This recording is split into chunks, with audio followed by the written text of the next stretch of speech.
Oui, la formation et l'emploi souffrent en fait des lacunes d'une très mauvaise décentralisation.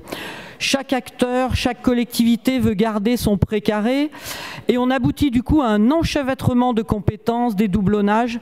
Et ensuite, comme ça ne fonctionne pas forcément, on crée un comité de pilotage pour rassembler le tout. De qui se moque-t-on?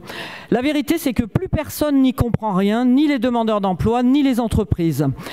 Et ce n'est pas le contenu de votre rapport qui va arranger les choses. C'est même hallucinant de voir que vous créez encore 15 nouveaux comités départementaux pour observer, évaluer, étudier, comme si on ne donnait pas déjà pour cela des milliers d'euros inutiles à une multitude d'organismes. En fait, les entreprises n'ont pas besoin des collectivités locales pour connaître leurs besoins en formation ou en reconversion. Elles ont juste besoin d'un interlocuteur et d'un outil unique qui simplifie leurs recherches. Alors derrière cela, on l'a bien compris, la question est de savoir s'il faut régionaliser ou pas la politique de l'emploi et de la formation.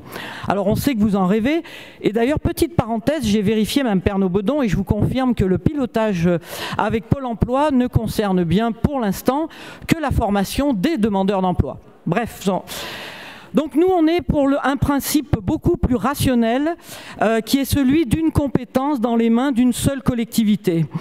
D'autant plus en matière d'emploi, qui est une cause nationale où l'on a bien besoin d'un État stratège.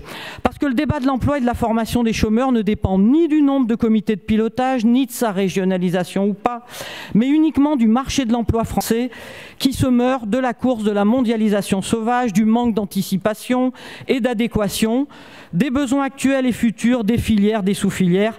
Tant que l'on n'aura pas répondu à cela, rien ne changera. C'est pourquoi nous nous abstiendrons sur ce rapport.